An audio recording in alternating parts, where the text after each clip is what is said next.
Good afternoon or good evening, depending on where you might be. My name is Kevin Michael Grace, and this is the KMG show for Wednesday, March the 31st, 2021. You know, journalists became Stasi so gradually that no one noticed. Well, Glenn Greenwald has noticed, but he's run into a problem because you just can't criticize female journalists. I mean, everyone knows that. Their delicate constitutions cannot handle the strain. Greenwald wrote on Substack 2 days ago, and I wonder how long it is before Substack is deplatformed. The daily newspaper USA Today is the second most circulated print newspaper in the United States, more than New York Times and more than double the Washington Post. Only the Wall Street Journal has higher circulation numbers. On Sunday, the paper published and heavily promoted a repellent article complaining that, quote, defendants accused in the Capitol riot January 6th crowdfund their legal fees online using popular payment processors and an expanding network of fundraising platforms, despite a crackdown by tech companies, unquote. It provided a roadmap for snitching on how these private citizens, who are charged with serious felonies by the U.S. Justice Department, but as of yet convicted of nothing, are engaged in, quote, a game of cat and mouse as they spring from one fundraising tool to another, unquote, in order to avoid bans on their ability to raise desperately needed funds to pay their criminal lawyers to mount a vigorous defense. In other words, the only purpose of the article, headlined Insurrection Fundraiser, Capitol Riot Extremists, Trump Supporters Raise Money for Lawyer Bills Online, was to pressure and shame tech companies to do more to block these criminal defendants from being able to raise funds for their legal fees and to tattle to tech companies by showing them what techniques these indigent defendants are using to raise money online. The USA Today reporters went far beyond merely reporting how this fundraising was being conducted. They went so far as to tattle to PayPal and other funding sites on two of those defendants, Joe Biggs and Dominic Pezzola, and then boasted of their success in having their accounts terminated. Friday, a USA Today reporter donated to Pezzola's fundraiser using Stripe. Stripe told USA Today it does not comment on individual users. A USA Today reporter was able to make a $1 donation to Pezzola's fundraiser using Venmo, a payment app owned by PayPal. After being alerted by USA Today, Venmo removed the account. Soon, a PayPal account took its place. PayPal caught that and removed it too. Greenwald comments, wow, what a brave and intrepid journalistic work, speaking truth to power and standing up to major power centers by working as little police officers for tech giants to prevent private citizens from being able to afford criminal lawyers. Clear the shelves for the imminent Pulitzer. Whatever you think about the Capitol riot, everyone has the right to a legal defense and to do what they can to ensure they have the best legal defense possible, especially when the full weight of the Justice Department is crashing down on your head, even for nonviolent offenses, which is what many of these defendants are charged with due to the politically charged nature of the investigation. The right to a vigorous defense has always been a central cause of mine as a lawyer and a journalist. It also used to be a central cause of left-wing groups like the ACLU years ago. It was that same principle that caused then-candidate Kamala Harris to solicit donations last summer that went to protesters charged with violent rioting. A federal prosecutor was recently referred for disciplinary procedures for publicly threatening to charge some of these Capitol protesters with sedition, one of the gravest crimes in the U.S. Code. That is how grave the legal jeopardy is faced by these people trying to raise money for lawyers. Greenwald continues, what makes all of this extra grotesque is that, as the Washington Post reported, most of those charged with various crimes in connection with the January 6th Capitol riot, including many whose charges stem just from their presence inside the Capitol, not the use of any violence, are people with serious financial difficulties, not surprising for a country in the middle of a major economic and joblessness crisis, where neoliberalism and global trade deals have destroyed entire industries and communities for decades. This USA Today article is thus yet another example of journalists at major media outlets abusing their platforms to attack and expose anything other than the real power centers which compose the ruling class and govern the US, the CIA, the FBI, security state agencies, Wall Street, Silicon Valley oligarchs. To the extent these journalists pay attention to those entities at all, and they barely ever do, it is to venerate them and mindlessly disseminate their messaging like stenographers, not investigate them. Investigating people who actually wield real power is hard. Instead, the primary target of the Trump-era media has become private citizens and people who wield no power, yet those media outlets believe must have their lives ruined because they have adopted the wrong political ideology.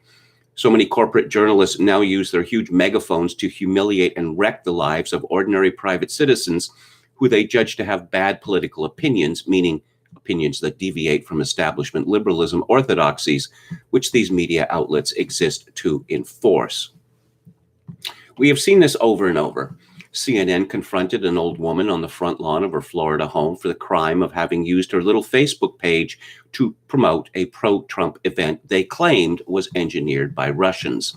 The same network threatened to expose the identity of another private citizen who created an anti-CNN meme unless he begged and promised not to do it again. HuffPost doxed the real-life name of an anonymous critic of Islam, whose spouted views I find repellent, and triggered a boycott of her family's business.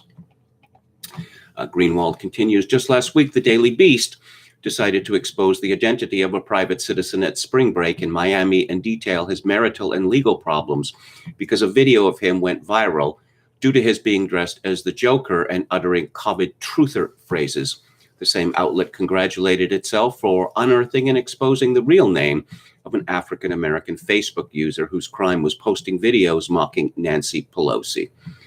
Greenwald says, my principal critique of the contemporary media posture and my governing view of the real purpose of journalism is summarized by this.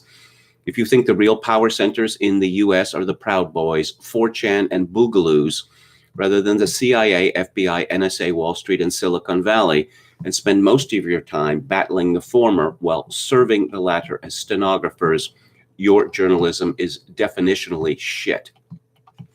But increasingly, the largest corporate media platforms are used to punish ideological dissent and thought crimes by powerless private citizens. They do not criticize or investigate real power centers, but serve them.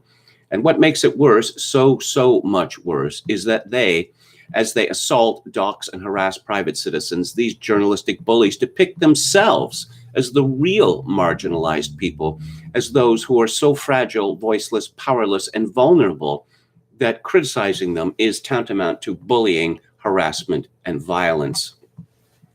This new journalistic tactic of weaponizing and misappropriating the language of marginalization, abuse, harassment, and oppression, and applying it to themselves, all to render any criticism of their work a form of assault and abuse, is one I've written about several times before. The last time was when a major front page reporter at the most influential paper in the country, the New York Times' Taylor Lorenz, got caught lying twice in 6 weeks, and those, such as myself, who criticized her for it, who criticized her journalism for the paper of record, were branded toxic, misogynistic bullies who were inciting dangerous hate mobs against her. And thus was criticism of this powerful journalist somehow manipulatively converted into an act of morally reprehensible harassment. What these journalists are doing is as transparent as it is tawdry. They insist that you not treat them as what they are, people who wield extreme power and influence to shape political discourse, widely disseminate disinformation, wreck people's reputations, expose the identity of private citizens, and propagandize the public. No, increasingly they are demanding that you treat them as exactly the opposite. The most marginalized, vulnerable, endangered, and fragile members of society whose standing is so tenuous that publicly criticizing them should be barred as an act of violence, and those expressing critiques of their work must be consequently shunned as harassers and abusers. This is the demented framework that allowed CNN's coddled, blow-dried, manicured, and pedicured millionaire TV personality Jim Acosta, with a straight face, to write an entire book casting himself on the cover of Someone in Danger, What enabled Jim Acosta, of all people, to cast himself as a victim to the point where so many liberals bought this book that it ended up on the New York Times bestseller list? He was criticized by the president and his supporters for his journalism. That's it. And just like that, the real victims in America are not the jobless or the homeless or residents of addiction-ravaged communities or victims of violent crime, but instead the rich, famous TV personalities for CNN. This is the fictitious melodrama with themselves cast as the stars that they are demanding you ingest to treat them with deference and respect. Greenwald continues, Sunday's USA Today article, which tried to destroy the ability of these criminal defendants to raise donations for their legal fees, contained the names of 3 journalists in its byline. The lead reporter, the one who the paper's editors put first, Brenna Smith, took to Twitter to boast of this monumental journalistic expose. After I saw several commentators criticizing the story, I added my own critique. Congratulations on using your new journalistic platform to try to pressure tech companies to terminate the ability of impoverished criminal defendants to raise money for their legal defense from online donations. You're well on your way upward in this industry for sure. Note that the critique I voiced is about the reporting she had just published in one of the largest and most influential newspapers in the country. I also engaged the journalist whose name was listed last, a person called Will Carless, in a lengthy discussion expressing similar criticisms. My criticism of Carless, a white straight male listed last on the byline, attracted no criticism for some reason. But my criticism of Smith, the lead reporter, caused such an explosion of indignation and rage from the corporate media class that it caused my name to trend on Twitter yet again as a dastardly online villain. That's how grave my moral transgression was. Oh, and let's see, he's attacked by Julia Carey Wong, Rachel E. Greenspan, who is not even going to use his name, Noah Berlatsky, Romina Ruiz Goriana. Yes, and someone called Hamel Javari, who, oh yes, this is the woman who got fired for falsely stating that the Boulder, Colorado shooter was a white man, a typical angry white man. And yeah, there's more. This is from Stacey Matthews at Legal Insurrection. Critics hit with woman card after USA Today argues against crowdfunding for Capitol riot defendants. Instead of judging the criticisms of the USA Today piece on its merits, other female journalists trotted out the woman card. Let's see, who do we have here? Soledad O'Brien. Shout out to Glenn for his attack on the female intern publishing her first story. Ignore him, Brenna. The rest of us have realized that he is a nasty, misogynistic troll and undeserving of a moment of your time. Congrats on your first story. Rachel E. Greenspan, Glenn Greenwald, and Jack Posobiec, but she's not going to give us our full names for some reason. Kind of a new tetragrammaton, I suppose, are directing insane harassment to a literal intern, 3 exclamation points, at USA Today. What kind of grown adult speaks this way to random young women doing their job? It's sickening. Love this cute industry where harassment is supposedly par for the course. Jane Litvinenko, says, this situation is unconscionable. Every week, Greenwald, and she doesn't print his full name, picks a new woman to target, and every week they're flooded with harassment, not just for the women, but supporters too. Brenna is an incredible reporter, and she wrote a strong story. Nobody deserves this. And it goes on and on and on. So we are told that women are just as strong as men are, probably even stronger. Oh, that they have to work twice as hard, 3 times as hard, 5 times as hard to reach the place of a mediocre white male. And yet the moment that they are criticized, the moment they criticized for their bullying, I'm just a widow girl. How dare you pick on me, you big meanie? It's absolutely preposterous. Let's go to the chat. Hello to Palpcasso88, to Dan, Chad Chadson, our valiant moderator. Thank you for your service. William Hicks, Professor Paul, Roulette Cracked. Anran says, Kevin, Liddy's will for the book club. I'll think about it. It's a very good book. It is one of the most honest autobiographies I have ever read. It's a thrilling book, amongst other reasons. You know, he served, G. Gordon Liddy served 52 months in a federal penitentiary for a first offense, break and enter, in which nothing was stolen. That's what they call equal justice. Of course, he later became a talk show host, and the station that I was in San Diego, Kogo, we carried his talk show. I was very impressed by him, by his erudition, by his refusal to bully or humiliate callers, which is a typical, talk show host stock in trade. He was very respectful to his listeners. Palpcasso88, TV pitch, KMG assumes command of the Starship Enterprise and goes on a 5-year mission to red pill the galaxy. The witnesses at the Chauvin trial are a choice bunch. I watched the video of a Minneapolis firefighter who, for some reason, was wearing her uniform. Now, this is not normal, is it? Every time I see police testifying at trials, they are not wearing their uniforms. They are just dressed in suits because they're not allowed to sort of broadcast their authority over everyone else. But this female firefighter, she just wouldn't shut up. And she makes these bitchy little noises, and I'm trying to finish my answer. I'm trying to finish my answer.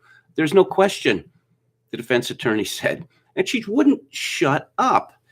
And finally, the jury gets sent out of the room, and the judge says, you will not argue with counsel, and you will not argue with the court. Is that clear? I was just trying to finish my answer. You will not argue with counsel, and you will not argue with the court. Is that clear? Perhaps he should have threatened her with contempt of court. That normally puts the fear of God in people.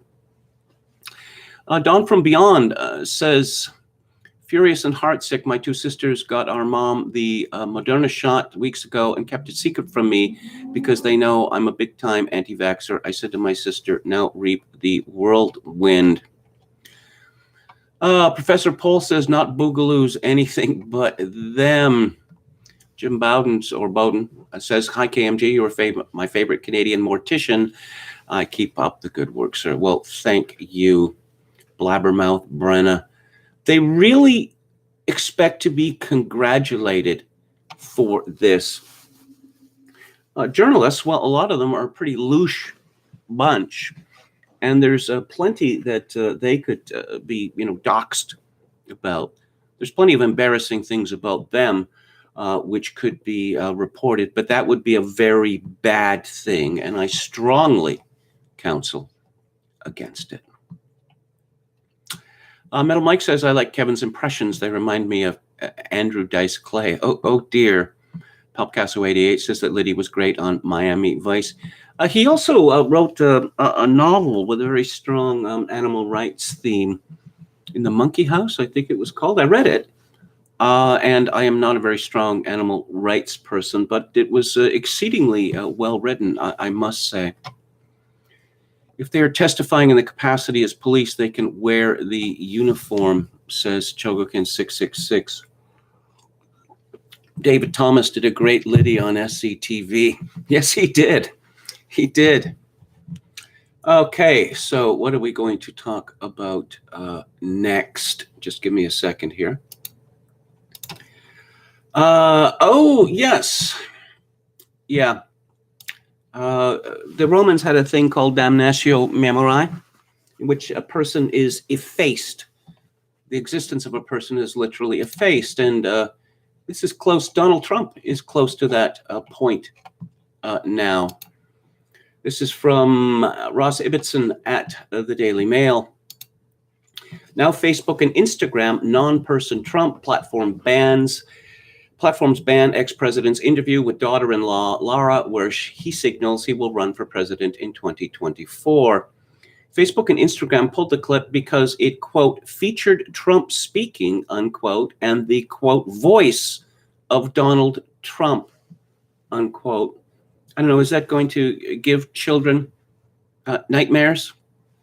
I was told that when Monsignor Tiso, who ran the Slovak puppet state during World War II, was in power, that parents would crack down on the recalcitrant children by saying that you better stop doing what you're doing or Monsignor Tiso will come after you. Perhaps Trump is that frightening now. Other networks' phone interviews with Trump remain on the social media site. It is the first interview Trump has given on camera since he left the White House in January. He has been banned from Twitter, Facebook, and Instagram since the January 6th riot at the Capitol.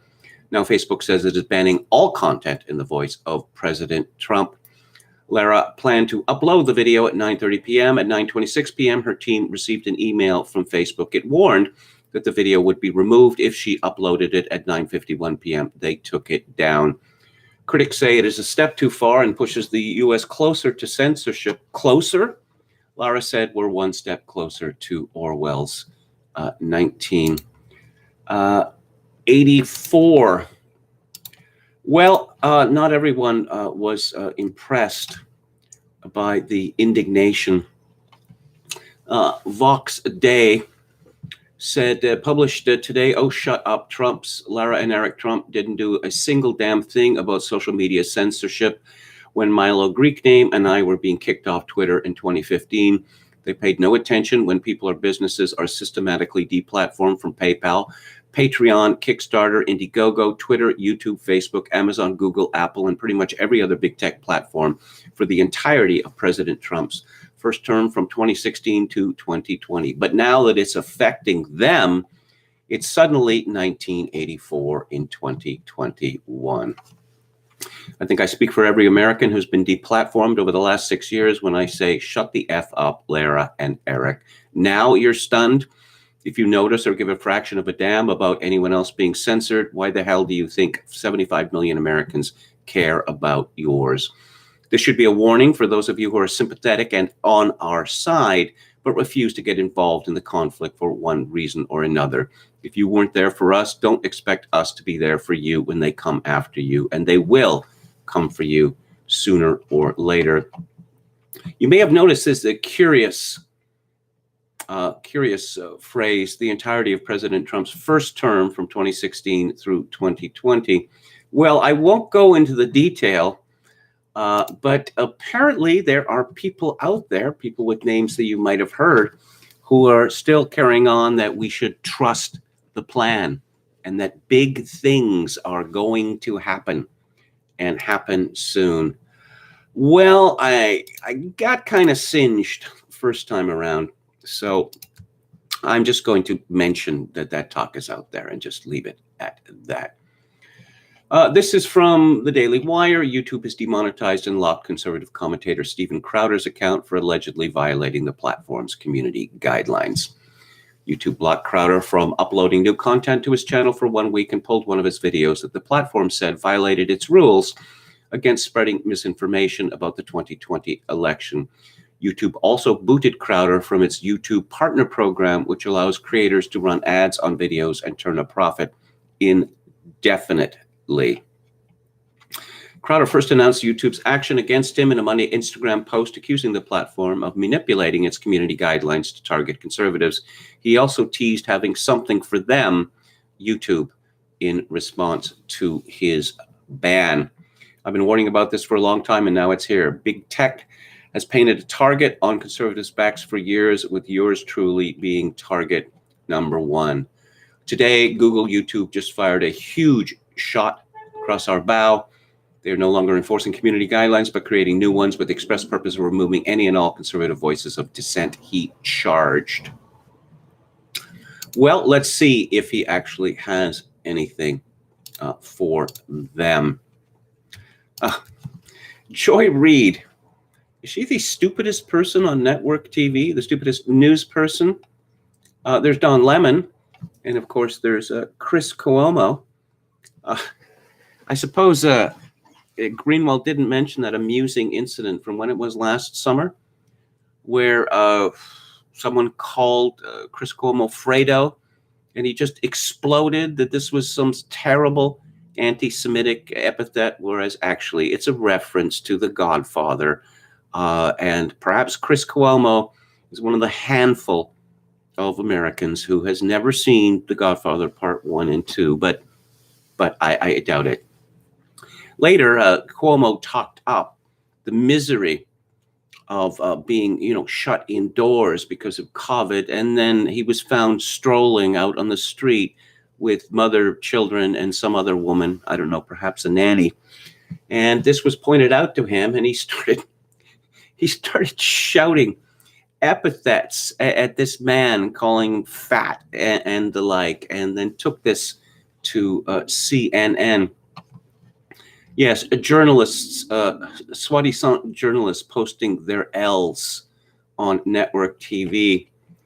What did Joy Reid have to say? I mean, President Biden is right. This is Jim Crow. This is Jane Crow.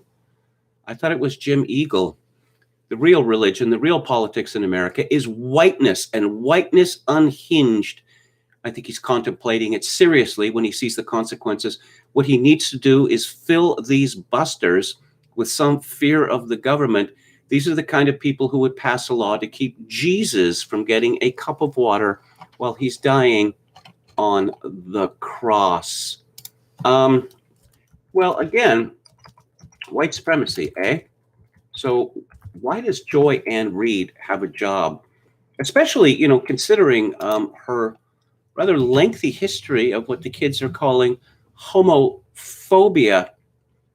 Neither of Joy Ann Reid's parents are American, and so her prominence in the media would again seem to provide prima facie evidence that America is not a white supremacist country, whatever that might mean. Oh, yes, more on Georgia. This is from Nate Church at Breitbart. Delta Airlines CEO Ed Bastian called Georgia's new voting law unacceptable in a memo to employees on Wednesday. Yes, the legislature of Georgia has spoken, but that is simply not up to the standards of the CEO of Delta Airlines. New voting ID requirements, drop box restrictions, and early voting access signed into law by Georgia Governor Brian Kemp last Thursday continue to draw controversy. The same day, President Joe Biden called the measures un-American and sick and making Jim Crow look like Jim Eagle. He actually said that.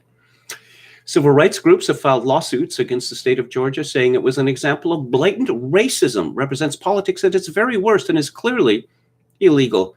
On Wednesday, 72 Black executives signed an open letter calling for American corporations to join La Résistance. On Wednesday, Delta CEO Ed Bastian did just that.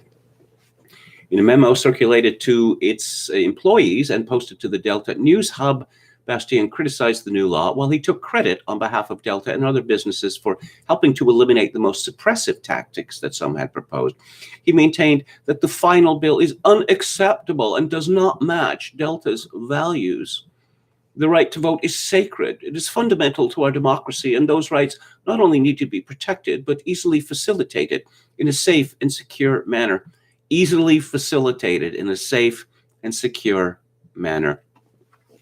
After having time to now fully understand all that is in the bill, coupled with discussions with leaders and employees in the Black community, it's evident that the bill includes provisions that will make it harder for many underrepresented voters, particularly Black voters, to exercise their constitutional right to elect their representatives. That is wrong. Yeah, Americans can have COVID passports, but no, people don't need to provide ID in order to vote, which is all, perfectly logical. Bastian continued, I know this result in Georgia has caused frustration and anger and pain for many members of our Delta family. I commit to you that as we move forward, Delta will continue to do everything in our power to hear and protect your voice and your rights. Well, why don't they move out of Atlanta then? Why don't they move their hub from Atlanta if they feel so very strongly about it? I suppose one good thing coming out of this bill is that Georgia has been sucking up to Hollywood for years. Film in Georgia, film in Georgia. Yeah, bring more of the pause to Georgia. And so maybe Hollywood will decide that it doesn't want to film in Georgia anymore. This isn't really laughable, but there's a video circulating. President Biden boards Air Force One en route to Pittsburgh, Pennsylvania. This happened today. So Biden is not using the rail, the rather steep stairs. He's holding an umbrella and holding a rather heavy bag in his left hand. He comes perilously close to tripping and falling down the stairs. This is the second time this has happened. First of all, he is 78 years old. If someone holds his arm as he's going up those stairs, what's wrong with that? Why is he carrying that heavy bag in his left hand? Because it's clearly affecting his balance. I don't know. Is this part of some plan? I mean, it's, if he tumbles down those stairs, that would be it, wouldn't it? That would be the end for him. And of course, I suspect that, this happens to a lot of people as they grow older, that certain things that they had always taken for granted and never given a second thought to, like climbing stairs, they become self-conscious about it, which leads to what Glenn Gould called the centipedal problem, after the old joke about the centipede, that if the centipede tried to figure out how it managed to move 100 legs, it would lose the ability to do so. And I'm going to go back to the chat. For Joy Reid, new rule: the less American you are, the more American you are. Will apply to President Harris, says MF, a superstar. Oh yes, Joanne Reid is the woman who confused Slovenia with Slovakia and a bunch of other countries.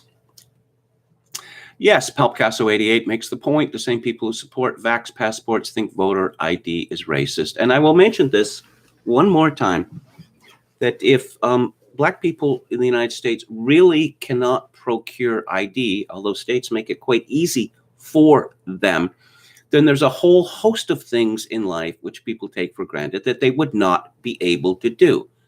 And so, again, Black people don't buy airplane tickets. They don't get on airplanes. They don't rent cars. They don't rent apartments. They don't buy cigarettes and alcohol. I could go on, but everyone knows that Black people are doing all these things, so they must have ID. Was the bag the nuclear football? Asks Anrun. Geez, he still says maybe Joe carries his bags on the advisement of Kamala to look manly. Isn't that why you have flunkies? To carry your bags? Again, the first time that he tripped twice, he decided, he was going to dash up the stairs just to show how vigorous he was. And maybe it's the same thing with the bag.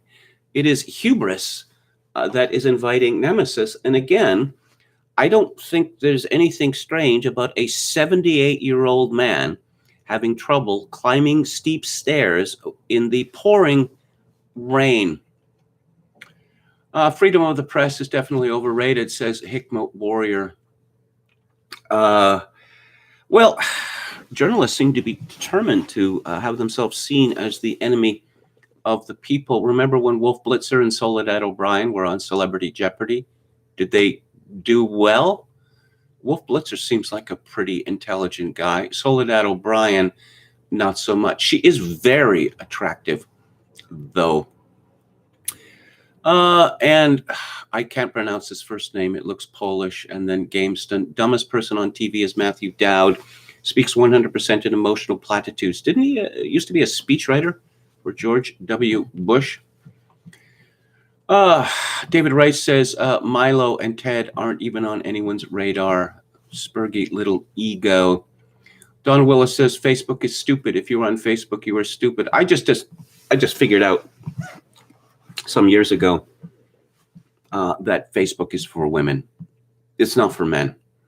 Everyone was bugging me to join Facebook, and I briefly joined Facebook, and suddenly I'm friended by people who I haven't seen in decades. And I told this story, but it was a few years ago, so I'll tell it again. So some woman contacts me and, oh, Kevin, and I'm so glad, to talk to you again. And I said, I'm sorry, I don't know who you are. And she said, you used to go out with my girlfriend, and named her name. Oh, now I remember you. And she was a very attractive blonde. And so she starts talking. She says, oh, I thought you were cute. And what? She's flirting with me after all this time? So I thought, okay, I can do that. So I sort of responded in kind. And then she sent me a message saying, I think you should know that I got remarried a couple of years ago. Then why are you befriending strange men on Facebook and telling them that they're cute? A large part of Facebook, as far as I can see, is women, girlfriends, would-be girlfriends, wives, stalking men. Yeah, stalking them. Okay. Star Rover says Trump didn't care about his supporters being deplatformed until the censors came for him. Well, he made noises, about doing something about this and issued threats. But nothing actually happened. Hickman Warrior says new gang of 4, Facebook, Twitter, Instagram, Google. And yes, that female firefighter was a portly. From CNBC, President Biden unveils his $2 trillion infrastructure plan. Here are the details. The plan aims to revitalize U.S. transportation infrastructure, water systems, broadband, and manufacturing, among other goals. An increase in the corporate tax to 28% and measures designed to prevent offshoring of profits will fund the spending, according to the White House. They call it an infrastructure plan, but it's just pork, mostly. This is from Mary Chastain at Legal Insurrection. Basic infrastructure makes up $621 billion of Biden's $2 trillion infrastructure bill. That means $1.38 trillion of the bill does not go toward infrastructure. If you combine it with what they call at-home infrastructure, it makes up $1.27 trillion of the bill. Either way, projects that have nothing to do with infrastructure will receive more money than basic infrastructure. Is that really a surprise? I read from a Zero Hedge story last week indicating that the American federal government under Biden is clearly looking to get rid of federalism once and for all by pouring money into cities and states and making them utterly beholden to Washington. So you won't do anything we like, for instance, pass legislation that says that male to female transsexuals cannot compete against female athletes. You won't do any of that because we'll pull the funding. And then since you become addicted to it, you will be effectively bankrupt. Now, oh, yes. Biden's dog Major involved in another biting incident, from Kate Bennett at CNN. The Biden's dog Major has been involved in another biting incident that required medical attention. Two people with knowledge of the incident tell CNN. The incident, which involved a National Park Service employee, took place on the White House South Lawn on Monday afternoon. The employee was working at the time and needed to stop in order to receive treatment from the White House medical unit. First Lady Jill Biden's press secretary, Michael LaRosa, told CNN that Major is still adjusting to his new surroundings. Yes, Major nipped someone on a walk. Out of an abundance of caution, the individual was seen by the White House medical staff and then returned to work without injury. The National Park Service did not immediately respond to CNN's request for comment. Major, a 3-year-old German Shepherd adopted by the Bidens in 2018, received training within the last 2 months, according to the White House, following a separate biting incident earlier this month. At approximately 5 p.m. Monday evening, Major was spotted on a walk on the South Lawn with a member of the White House staff. Reuters White House correspondent Jeff Mason tweeted a short video of the walk. Major is leashed in the video, something that has not always been the case during other walks by the Biden dogs around the White House. On March 8th, Major caused an injury to a Secret Service employee at the White House, doing enough damage that the person needed treatment from the White House medical team. At the time, White House Press Secretary Jen, not Jennifer, but Jen Psaki, referred to the injury as minor and chalked up Major's behavior to getting acclimated and accustomed to their surroundings and new people. Psaki said Major was surprised by an unfamiliar person. Well, if your dog is attacking people because they're surprised by unfamiliar people, then you don't let them in public. Maybe you send them, out to the country where they can romp to their heart's delight. It was my understanding that, dogs got one bite, and more than one bite meant that their owner didn't have them anymore, or they would be euthanized. And this talk of nipping is amusing to me because a German Shepherd's jaw is so powerful that just a little nip on the back of the leg or on the buttocks will typically result in an enormous bruise, like fist-shaped, which will turn green and then black. Why German Shepherds, these new dogs? Why couldn't he have got, a beagle or a terrier or something like that? Again, is this Biden showing what a manly man he is? Speaking of beasts, this is from The Guardian. In a keenly awaited memoir, by whom, I wonder, Joe Biden's son Hunter attacks Donald Trump as a vile man with a vile mission who plumbed unprecedented depths in last year's U.S. presidential election. Hunter, 51, is a lawyer and businessman who has been the focus of Republican bile ever since Trump and his lawyer Rudy Giuliani sought information on his business dealings in Ukraine to use in the 2020 campaign. On the page, Biden insists he did nothing wrong in joining in April 2014 the board of Burisma, the gas company at the heart of the Ukraine affair. He dismisses the controversy as remarkable for its epic banality, but he says he would not do so again. He found the company's role as a bulwark against Russian aggression under Vladimir Putin inspiring, though the 5 figures a month fee was also a factor. Biden acknowledges that his famous surname was considered gold by Burisma. To put it more bluntly, he writes, having a Biden on Burisma's board was a loud and unmistakable FU to Putin. Yeah. Oh, troubled personal life. Yeah, that's one way. That's one way to put it. Committing incest with his dead brother's wife. I suppose that counts as trouble. There's also the crack pipe and the rented car. I suppose that would count as trouble. There's also a use of identification to which he was not entitled.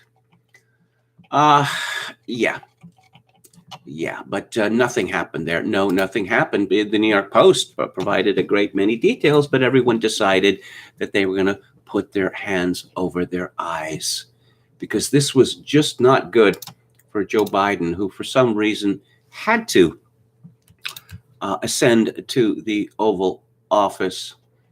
Now, this is funny. From Steve Watson at Summit News.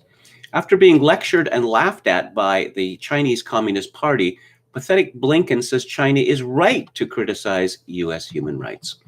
Following a remarkable exchange a fortnight ago when U.S. Secretary of State Anthony Blinken was laughed out of the room by a communist Chinese delegation for attempting to scold them on human rights abuses, he has now declared that China is right to criticize America's record on the issue. Quote, We will hear from some countries, as we do other years, that we have no right to criticize them because we have our own challenges to deal with. Well, we know we have work to do at home that includes addressing profound inequities, including systemic racism. We don't pretend these problems don't exist or try to sweep them under the rug. We don't ignore them. We deal with them in the daylight with full transparency. The way we confront our challenges at home will give us greater legitimacy in advocating for human rights abroad. Sounds like Americans, white Americans, are going to get it in the neck. I mean, the whole world knows the cheat code now, that if any country, China or Hungary or whatever, Russia is criticized for its human rights violations. Oh, systemic racism. You've admitted it. Systemic racism. Why don't you overhaul systemic racism? God knows how long that will take, and then get back to us. Otherwise, shut the hell up. This is a self-inflicted wound. And briefly, from Ashley Oliver at Breitbart, a memo from Representative Jim Banks, Republican of Indiana, to House Minority Leader Kevin McCarthy, urges that House Republicans must embrace policies supported by working-class voters if they intend to succeed in flipping the House in the 2022 midterm elections. Banks, who chairs the Republican Study Committee, details in the memo dated March the 30th key issues affecting the working class, including immigration, trade, anti-wokeness, Main Street versus Wall Street, and big tech, and provides a set of action items for his Republican colleagues as they set their sights on next year's races. President Trump gave the Republican Party a political gift. We are now the party supported by most working class voters, Banks begins. The question is whether Republicans reject that gift or unwrap it and permanently become the party of the working class. Well, yes, it was a gift, because Trump brought into the Republican Party people who had given up on politics, millions of them. Now, the leadership of the GOP and of Conservatism, Inc. Would prefer to feather their nests by selling out working class Americans to foreigners. And of course, the leadership of the Republican Party typically, ends up working as lobbyists on K Street or on the boards of companies, despite their lack of executive experience. So I guess there's going to be a war within the Republican Party, and I'm not going to make a prediction as to who is going to win that war.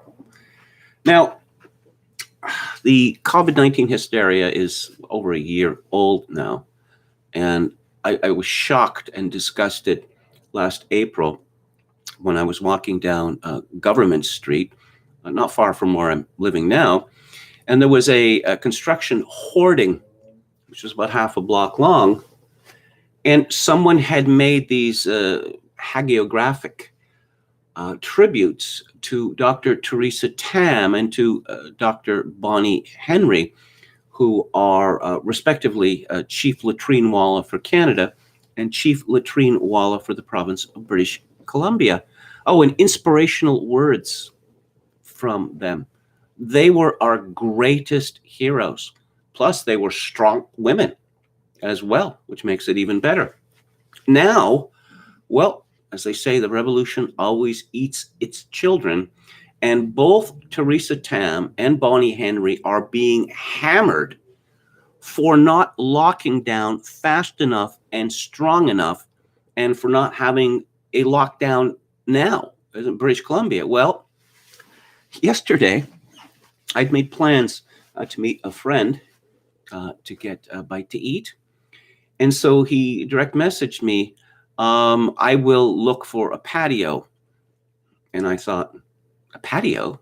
What's he talking about? Why would I want to eat outside when I could eat inside? It's still not warm here.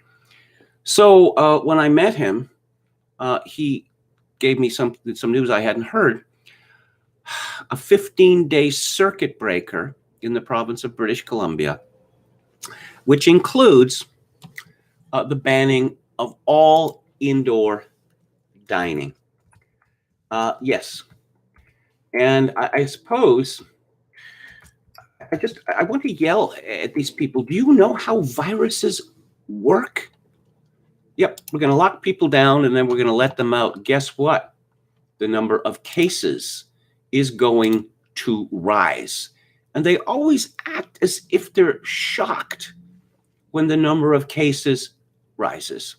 Now, hospitalizations and deaths, that is something else entirely. Let's see. As you know, I live on an island, and more on that later. So over a period of about 15 months, there have been 29 deaths on Vancouver Island, which has a population of about 800,000. That's about 2 a month. That is barely a nuisance.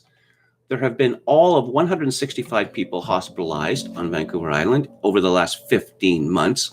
13 are currently in hospital, and there is count them, one person in intensive care unit in the whole of Vancouver Island. And yet the same rules that apply to the rest of BC, and BC is a very big place, for some reason have to apply to Vancouver Island as well. But Don Martin rails CTV News after that devastating Auditor General's report. Why does Theresa Tam still have a job?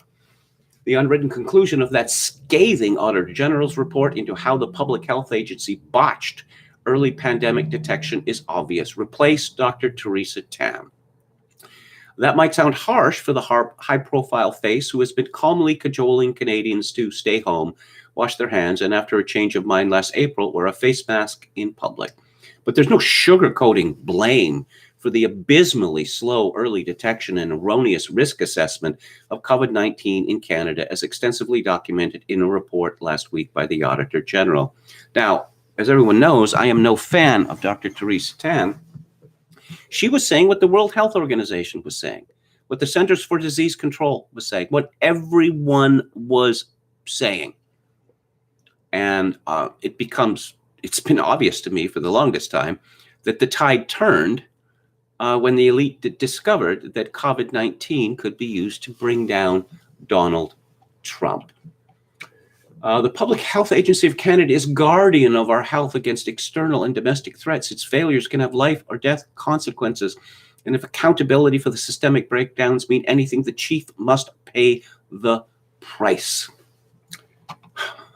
Incredible. Apparently, it's simply, we haven't been strong enough. We haven't been strong enough. And incredibly, what we're getting from the media is, including Justin McElroy of the CBC, they're pushing for essentially a zero COVID policy, which will mean entropy, the death of society and of the economy.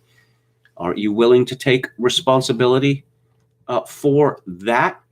I mean, New Zealand is certainly pushing for zero COVID. This is, they keep imposing lockdowns in New Zealand. 3 cases. Oh, my God.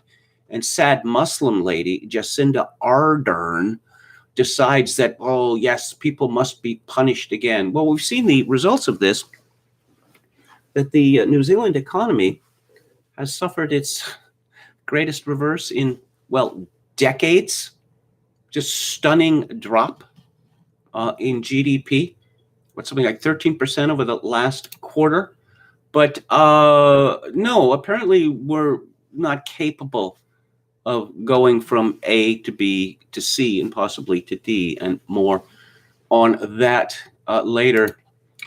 This is from Vaughn Palmer in the Vancouver Sun. Premier Dad talks himself into trouble. I hadn't come across this Premier Dad sobriquet for John Horgan, the Premier of British Columbia, with his ridiculous sort of beard. The New Democrats signaled big news Monday by announcing that the regular pandemic briefing was being moved up 2 hours and Premier John Horgan would be in attendance. Horgan chooses his spots carefully on the pandemic front and has been suspected of preferring vaccine rollouts and other good news events. He couldn't be accused of that in joining Dr. Bonnie Henry and Health Minister Adrian Dix this week. The Premier injected himself into a triple whammy of bad news, soaring case counts, a circuit breaker worth of restrictions, and partial suspension of the AstraZeneca vaccine. I wanted to be here with them today to talk about those issues, Horgan said. And then it happened with his plea to young people to pay attention and do their part to get the province through the current spike in the COVID-19 caseload. Caseload. Okay, how about hospitalizations? How about deaths? How about the fact that from the beginning of the COVID-19 hysteria, more people in British Columbia have been dying of overdoses from illegal drugs than from COVID-19. Horgan said, I know that people that tune in regularly to see Dr. Henry and Minister Dix are following the rules. The cohort from 20 to 39 are not paying as much attention to these broadcasts and are, quite frankly, putting the rest of us in a challenging situation. I'm appealing to young people to curtail your social activity. Do not blow this for the rest of us. Do not blow this for your parents and your neighbors and others who've been working really, really hard, making significant sacrifices so we can get good outcomes for everybody. The reaction was not long in coming, according to Palmer, not least from members of the target demographic who were listening to the broadcast and felt unfairly singled out for hectoring, patronizing abuse. Premier Dad at his worst, as one observer put it, suggesting Horgan had just sent the entire cohort of 20 to 39-year-olds to bed without supper. Not that anyone denied the ample evidence of many young people out partying and flouting the rules. Oh, dear. They were just saying he should have been more selective in doling out criticism. The response was reminiscent of what happened with Henry's I need you to do more plea earlier this year. She drew outrage from the listening and obeying public who said they were already doing everything they can. Yes, and Bonnie Henry, it just, on social media, people are howling for her head. From a hero to zero. Yes, I mentioned this fellow from the CBC, Justin Elroy, whose job is clearly essential. And he's certainly under no threat. Is it young people who need to focus on individual responsibility in BC's pandemic, or is it John Horgan? The indoor restaurant service shut down, group fitness activities gone, promised indoor religious services once again delayed indefinitely, the end of ski season at Whistler now suddenly there. The reason the Premier said was because young people aren't doing enough. The CBC hack says leave aside the fact that young people are often in the most precarious jobs when they have no choice to be at high risk of transmission. The people with the most individual responsibility in the entire province aren't people in their 20s and 30s. They're Horgan and BC's most senior public health official, Dr. Bonnie Henry. And on Monday, they took very little responsibility. Now it's Bonnie Henry's fault. Dr. Henry made much the same argument as Horgan. BC was in a precarious but acceptable place in its battle for a while, but suddenly things shifted. Our balance in BC is now off, she said. In the last 6 days, we've seen the start of exponential growth in new cases. Again, I want to shout at these people. Do you know how viruses work? And once again, you're probably sick of hearing me say this. If they were serious about lockdowns, if they were serious about a zero COVID strategy, we would actually be locked, perhaps bolted, welded into our living spaces, and food would be delivered by the armed forces. But no, it's okay. You're locked in. No, you can go out. No, you're locked in. No, you can go out, etc., etc., etc. No one's talking about herd immunity anymore. That is a dirty word, apparently. Oh, and what about the vaccine? You promised us that after we got the vaccine, life would go back to normal. No, apparently nothing is going back to normal until COVID-19 is extirpated. which means that these lockdowns are going to last forever. A smug piece by Frida Gittis in the Washington Post. Which world leader has the worst pandemic record? The competition is fierce. You see, apparently, if these world leaders had simply opened the drawer in their desk labeled magic wand, they could have pulled that tool out, waved it, and then COVID-19 would just go away. A catastrophic pandemic and a calamitous presidency, oh dear, combined to give the United States the world's worst pandemic death toll. That was essentially confirmed by Deborah Birx, President Donald Trump's coronavirus task force coordinator, who told CNN that most deaths in the United States could have been prevented. Oh, so Donald Trump murdered all these people. And yet, cold comfort, Trump might not have been the worst leader of the pandemic. Others arguably botched the crisis even worse than Trump did, and the list tells you a lot about the state of global governance. No, I think it tells us a lot about the state of ignorance in the journalist profession. As far as per capita deaths goes, the United States is nowhere near the top. Okay. Yeah. Hang on just a second here. More on this grim topic. Everyone is panicking. Let's panic even more than we have before. And panic has proved to work in the past. Well, actually, it hasn't, but that's not going to stop us from panicking again. This is from CNN. French President Emmanuel Macron announced tougher national coronavirus restrictions Wednesday, saying the country must take a new direction in its approach to fighting COVID-19 or risk losing control over the virus, because in the past, viruses have been controlled by governments. They just set up a committee, control this virus, then they control it. The measures will start Saturday and last for at least a month, Macron said at a televised national address. Under the limited lockdown, curfews will remain in place. That's 6 p.m. to 6 a.m. Domestic travel will be limited and people will be asked to work from home. Nurseries and primary and secondary schools will be closed for at least 3 weeks. The new variant, first detected in the United Kingdom, has created an epidemic within an epidemic and is more contagious and deadly, he said.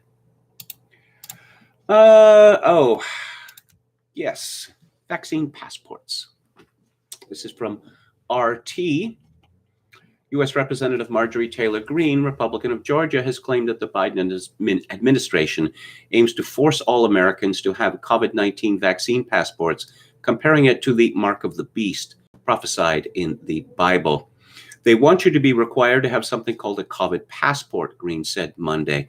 This would mandate your ability to be able to travel, your ability to be able to buy and sell. And I asked the question earlier today, is this something like Biden's mark of the beast? Because that is really disturbing and not good. She said, I call it corporate communism. These are private corporations who thrive on capitalism, but yet they are adapting these communist policies just like the Democrats are. While President Joe Biden reportedly has no plans for his administration to impose a vaccine passport system directly, White House Press Secretary Jen, not Jennifer, but Jen Psaki said Monday that the private sector may require such credentials. She said determination or development of a vaccine passport would be driven by the private sector, while the administration will focus on the guidelines that can be used as a basis for the requirements. Oh, just like Silicon Valley. I suppose David A. French and that ilk will be pleased with this. Look, it's not the government doing it, so it's perfectly acceptable. I don't know, how far can this be taken? If these companies, if they formed private armies that went around, hitting people over the head with clubs, well, it's private companies that are doing it. It's not the government. Oh, support vaccine passports or go back to your caves, idiots. MSNBC Joe Scarborough tells Republicans and civil liberties fans. Yes, this coalition to control of government, private business, universities, media. It's an awful lot like what they used to call corporatism, isn't it? There's a nastier word for it as well. This is from the CBC again. Ford, that is Premier Doug Ford of Ontario, says, stay tuned for announcement Thursday as Ontario's COVID-19 ICU admissions hit new high. So there's going to be another lockdown in Ontario, no doubt. In happier news, some people are not willing to be slaves. This is from the Daily Mail. Not 6 on the beach. Hundreds of Brighton revelers enjoy sundown party as armed police descend on Leeds Park after Britain's rammed beauty spots ignoring COVID advice on the hottest March day since 1968, while Matt Hancock pleads don't overdo it. Warmest conditions in the southeast yesterday on a par with Majorca as the mercury hit 76 degrees Fahrenheit in London. Warmer weather coincides with the end to stay-at-home order in the latest stage of roadmap out of lockdown. Even so, people are still only supposed to gather outdoors in groups of no more than 6 or 2 households. In Brighton, beachgoers erupted into impromptu party with flamethrowers as huge crowds gathered. Again, glad to hear it. Scathing piece by Alison Pearson at the London Telegraph. The only people taking liberties as we emerge from lockdown are the gloomsters in charge. Over Easter, if families want to meet up for a COVID-free barbecue in a COVID-free garden, why would they obey the nonsensical rule of 6? So grateful that no one looked too closely, grateful for Happy Monday, as she calls it. So grateful that no one looked too closely at the government's new slogan, hands, face, space, and fresh air. Hang on. If fresh air is a vital part of protection against coronavirus, why did they tell us to stay indoors for the best part of a year? An awkward question for which, in truth, there is no rational answer. There was never a scientific basis for banning golf, let alone tennis. Even control freakus in Chief Sturgeon kept the golf courses open. That's referring to Scotland. Lately, even the sage doomsters and gloomsters have been forced to admit through gritted teeth that the chance of catching the virus outdoors is tiny. I've taken the liberty of reserving a front row seat in hell for the overbearing Jobsworth who wrapped park benches in hazard warning tape and padlocked inner-city playgrounds, confining flat-dwelling children to 4 numbing walls for months on end.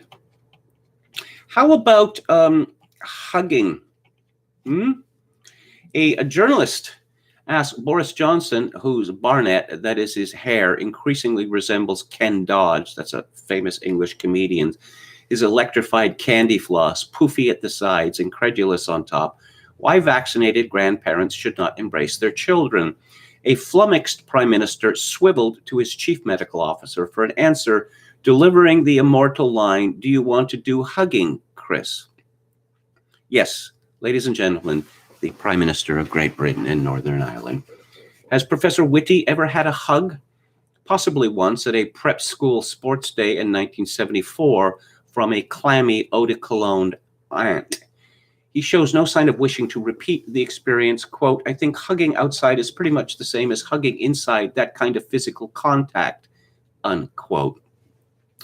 The Prime Minister, reigning British champ at both indoor and outdoor hugging, could have laughed at that point, breaking the spell of irrationality and fear that has held the country in its slow-chapped power these many months. Not yet. The fiction that having vaccinated 99% of those at risk of death or serious illness does not bestow enough immunity for a return to normal life must be sustained a little longer. How much longer? For how much longer must we endure such grotesquely un-British spectacles as Sports Minister Nigel Huddleston urging people to respectfully call out friends and family for hugging? Beware, peasants, your government is ignoring the overwhelmingly reassuring data to continue the cretinous curb on cuddles, the fatwa on fondness. March little George to the cop shop pronto for giving Granny Phyllis a peck on the cheek.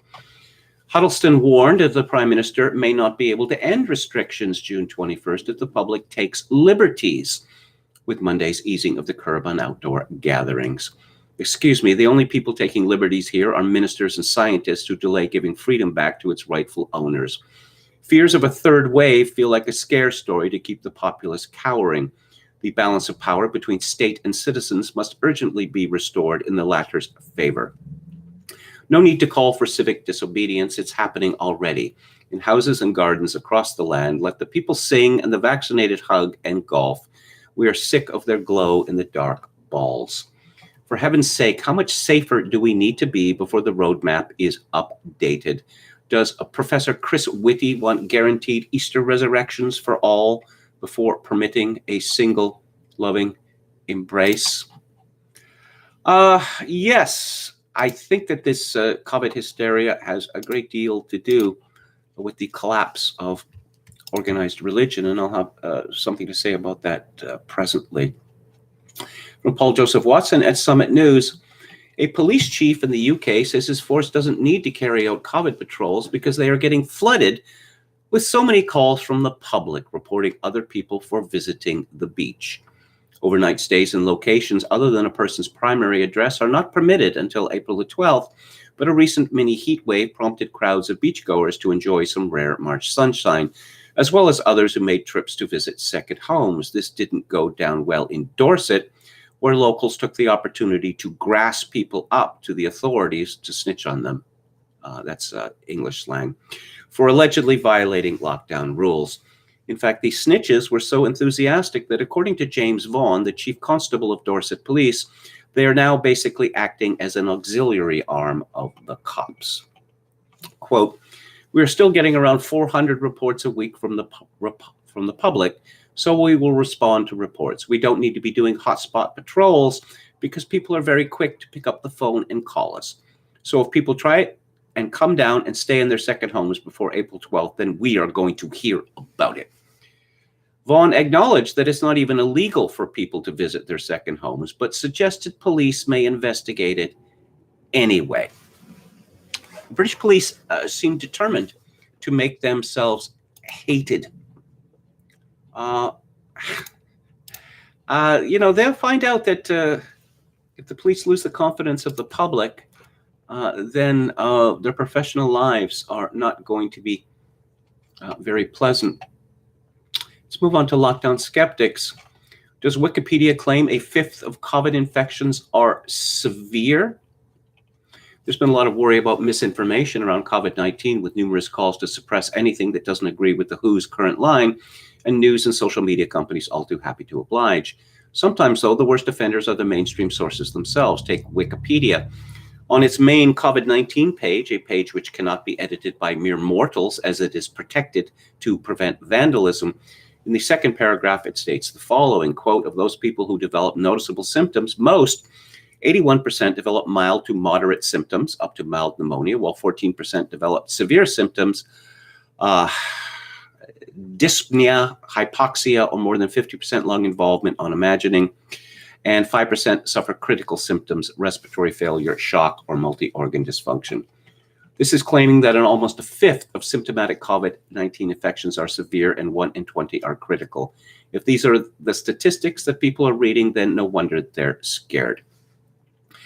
Where does Wikipedia get its stats from? Alarmingly, the references to the U.S. Centers for Disease Control. These statistics come straight from an early study on the first 44,000 patients in China, published February the 24th, 2020. The study does not mention hospital admissions, and it appears that all of these cases were in fact hospital patients. At any rate, the figures suggest a sample heavily skewed towards a serious illness. Why is the CDC still using this early study as its main source of statistics on COVID-19 severity when far more is known about the illness since February 20? Why is Wikipedia featuring these figures at the top of its COVID-19 page? Don't they realize how misleading and unnecessarily frightening they are? Well, as they say, to ask the question is to answer it. British variant not more deadly, admits Public Health England. Oh, okay. We go through this over and over again, that something is confidently asserted as the science, and then very quietly Actually, that's not true. But don't stop being terrified. Contrary to claims since January that the Kent coronavirus variant is up to 100% more deadly, a new study from Public Health England has confirmed, as a lockdown skeptics analysis showed 3 weeks ago, that it is no more deadly than the original virus. The study continues to claim it increases the risk of hospitalization by 30%, but this too seems unlikely to be more than a statistical artifact. As the Swiss doctor notes, it is based on poor evidence, and the influence of age, comorbidities, and seasonal effects is much larger. Lockdown skeptics noted Saturday that while the British variant is becoming dominant in many countries, that dominance is often, as in the UK and Denmark, accompanied by infections, hospitalizations, and deaths plummeting, not surging. President Macron is locking down France again for a month, including closing schools, blaming the surge on the British variant. But yeah, no more dangerous. Professor Martin Kulldorff from Harvard Medical School, one of the 3 original signatories of the Great Barrington Declaration, warns of the dangers of censoring dissident voices during a pandemic, following his own run-in with Twitter a couple of weeks ago. Quote, "The media has been very reluctant to report reliable scientific and public health information about the pandemic. Instead, they have broadcast unverified information such as the model predictions from Imperial College. They have spread unwarranted fear that undermined people's trust in public health, and they have promoted naive and inefficient countermeasures such as lockdowns, masks, and contact tracing. While I wished that neither Sage nor anyone else would argue against a long-standing principle of public health, the media should not censor such information. During a pandemic, it is more important than ever that media can report freely. There are 2 major reasons for this. One, while similar to existing coronaviruses, SARS-CoV-2 is a new virus that we are constantly learning more about, and because of that, it takes time to reach scientific conclusions. With censorship, it takes longer, and we cannot afford that during a pandemic. And 2, in order to maintain trust in public health, it is important that any thoughts and ideas about the pandemic can be voiced, debated, and either confirmed or debunked."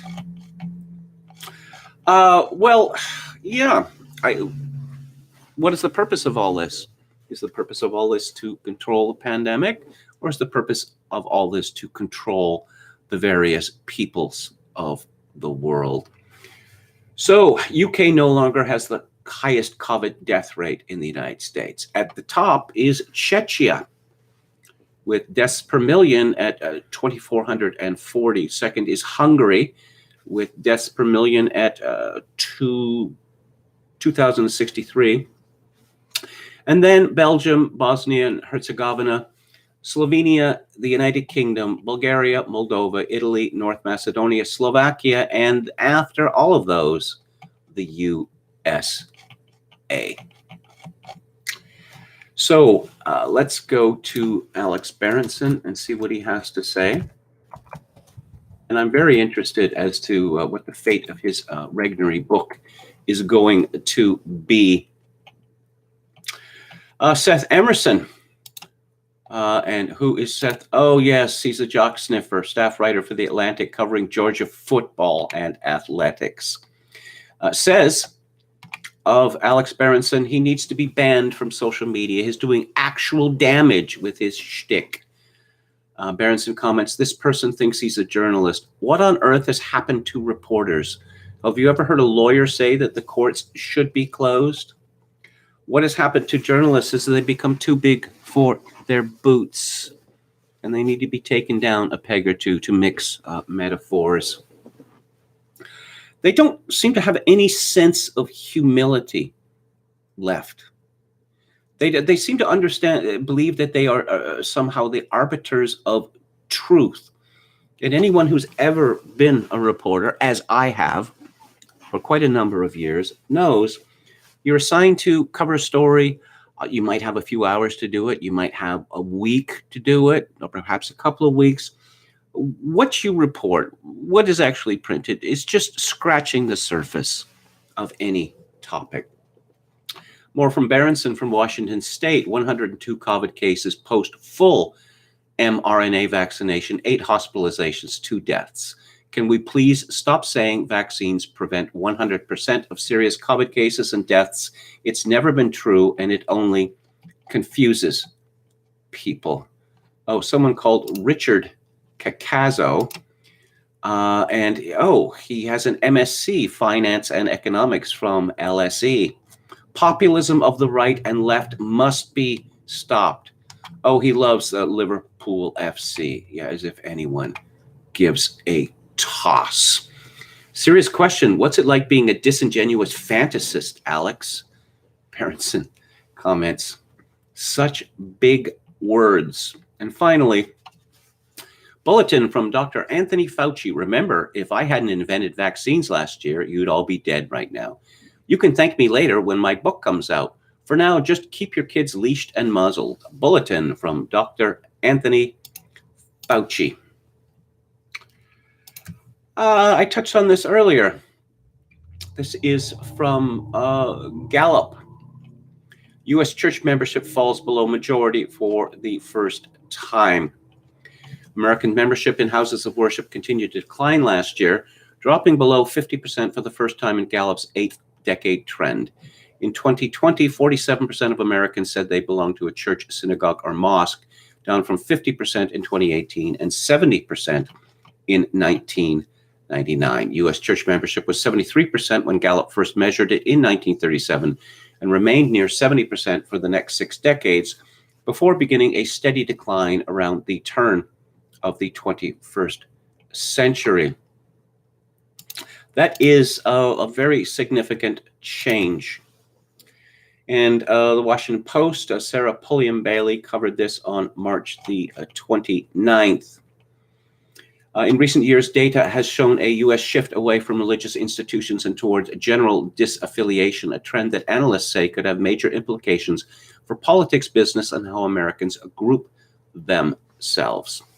For some Americans, religious membership is seen as a relic of an older generation, said Ryan Burge, an assistant professor of political science at Eastern Illinois University and a pastor in the American Baptist Church. Berg said many Christians still attend church, but do not consider membership to be important, especially those who attend non-denominational churches. But no matter how researchers measure people's faith, such as attendance, giving, self-identification, Americans' attachment to institutional religion is on the decline. Burge, who recently published a book about disaffiliating Americans called The Nuns, Where They Come From, that's N-O-N-E-S, Where They Come From, Who They Are, and Where Are They Going, predicts that in the next 30 years, America will not have one dominant religion. Oh, goody. More diversity. Tara Isabella Burton, author of Strange Rites, New Religions for a Godless World, attributes the national decline in religious affiliation to 2 major trends among younger Americans. First, she points to broader shifts suggesting a larger distrust of institutions, including police and pharmaceutical companies. Oh, if Americans have this great distrust of pharmaceutical companies, why are they being bullied to be vaccinated twice, or 3 times, or perhaps on a regular basis? Some Americans are disillusioned by the behavior of religious leaders, including the Catholic sex abuse scandal and the strong white evangelical alignment with former President Donald Trump. Oh, I see. Supporting Donald Trump is akin to Catholic priests molesting boys, is it? Thank you for that, Washington Post. It's always good to be, instructed. William Briggs has a post today on just this subject. It's called The Replacement of Christianity with Neo-Pagan State Cults. So the psychiatrist, James L. Fleming, the chair of the American Psychiatric Association's Caucus on Climate Change and Mental Health, member of the APA's Committee on Climate Change and Mental Health, and member of the Steering Committee on Climate Psychiatry Alliance, suffers from, I promise you, climate dread, which can be removed, he says, in effect, by following the proper rituals in one of the growing cults now flourishing in the West. I mean this word in its rich pagan sense and not the sordid modern one. The new cults are genuine religions, not small groups led by lunatic perverts looking to score or who are in love with death. Most of you will have seen the news from Gallup that a majority in the USA no longer belong to an official religion. This is misleading. What it really means is that most no longer identify with Christianity in any of its formal denominations. The same is true in the UK. Only 38% admit being Christian and fewer still attend church. But this does not mean that those who are outside Orthodox Christianity do not belong to an official religion, because most of them adhere to the state religion, which itself is formed of many cults. And of course, it is not one state, but many, all sharing the same tenets. The cult of health we all know. It has been growing in strength and number since its success in banning smoking. Its joyless adherents force us to pay obeisance to it and to show outward faith by joining the cult of the mask. Your mask does not protect you, the mantra intones. It protects others. There is no better example of religious thinking than that. What the woke cult worships is obvious. It has for its demons whiteness and white supremacy. These demons are cast out by, for example, monthly cash payments to non-whites, like in Oakland, and by the official preaching of critical race theory. For 4 years during Trump's reign, the cult of climate still existed, but it gained fewer adherents than before. Its core members never lost their earnestness, and proselytizing was difficult. The cult was somewhat deprived of official funds at that time. That has changed. The oligarchs behind the current regime have declared the worship of the planet shall recommence. Money is flowing again. William Briggs continues, priests in these cults are similar to imams in Islam in the weak sense that there is no hierarchy that chooses leaders except those directly working for the state. Anybody can become a worship leader in a cult by the obvious procedure of gaining a following. The simplest way to do that is to follow the state line. The psychiatrist Fleming is, given his titles, a minor imam of at least two cults, climate and woke. He says he was inspired in his climate cult rights by insights I have received from my black psychiatric colleagues. I'm going to repeat that. The psychiatrist Fleming says he was inspired in his climate cult rights by insights I have received from my black psychiatric colleagues, a clear signal of his wokeness. These helpful blacks, quote, put the climate crisis into proper perspective as a result of their resilience in the face of the disproportionate adverse environmental impacts and threats to their very survival, both individually and collectively, unquote. You'd think, though, that if global warming were real, blacks would suffer least, but let that pass. He says the climate crisis is inextricable from the fight for social justice, including, wait for it, systemic racism and healthcare inequities. All the biggest cults are there, save one, which is coming in a moment. Fleming describes his own growing awareness of the deities in the climate cult. He said he was reflecting on an article about the fires in the Mojave and invasive grasses, which had been one more trigger for my own sense of climate dread. My emphasis, though I doubt our worship leader would take issue with it. Climate dread. What could that be? Dread there is a climate? Dread that tomorrow's weather won't be the same as today's? Or a painful belief in a looming apocalypse, Black's hardest hit, unless worship of the cult of science is mandatory? He wrote a psalm to the cult of science. It is a small collection of short sentences printed as their own paragraphs.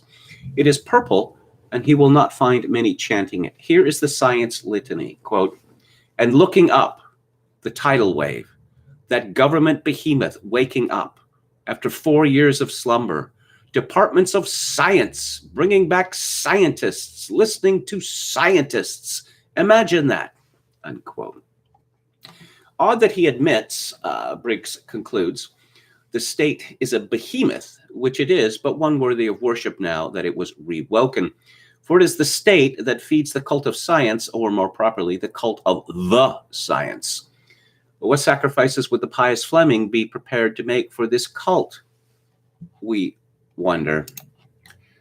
And there is a rather dispiriting piece by Dr. Bruce Charlton at his blog, charltonteaching.blogspot.com, The Ongoing Collapse of Brain Thinking. It is a very striking aspect of the 2020 to 21 situation that has become blazingly obvious to those capable of discernment, is that brain thinking, reason, logically coherent thought, the kind of processing typically associated with science in its largest conception as procedural systematic knowledge, has all but collapsed, nearly disappeared almost everywhere, and at every level of society from top to bottom. From the tiny minority of globalist planners and their invisible but totalitarian planetary government, down to the increasingly ignorant and credulous masses, and through the supposedly expert class in between, all are unable to think coherently or in a sustained fashion. All that happens now is an ignorant parroting of the superficial forms of brain thinking, such as managerialist flowcharts and checklists whose application is rigid, but whose content is increasingly arbitrary and incoherent.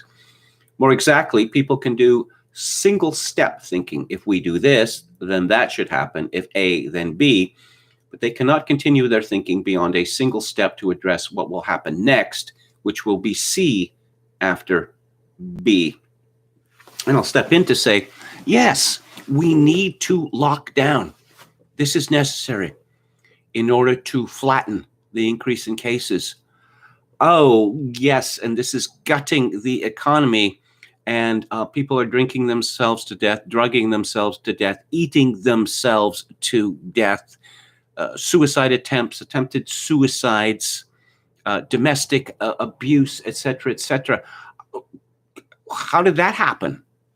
How did that happen is because the experts went from A to B and didn't consider C. C is just, again, shocking. How could C happen? It's unthinkable. Well, it's unthinkable to them because they are incapable of thought. Dr.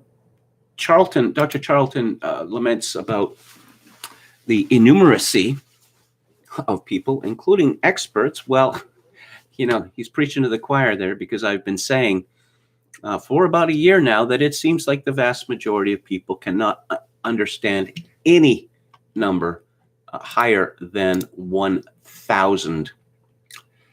And before I move on to James Burnham and democracy, let's look at the chat. Oh, we have some deleted messages there. Steve says, I go to my magical black friend for all of life's important questions. Hail the science, says Jogokin. 666. Your camera quality is a bit off, says, oh, okay. I don't know. Let's see. Hang on a second. Is that better? Okay, how about that? That seems like a little too much light, actually. How about that? I haven't let a stranger prepare my food in years, says Brandon Smith. And something Gameson says, guess I'm going back to my cave. Few, if any, crazy people know or will admit they're crazy, says Brandon Smith. I don't know about that, because I have noticed for about a decade, particularly among millennials, that they are keen to boast of their various forms of mental illness. But I suppose they believe, Princess Beatrice was talking about dyslexia as a superpower. And Greta Thunberg has referred to her autism as a superpower. I get the impression that these millennials, or certainly a great many of them, believe that mental illness is a superpower.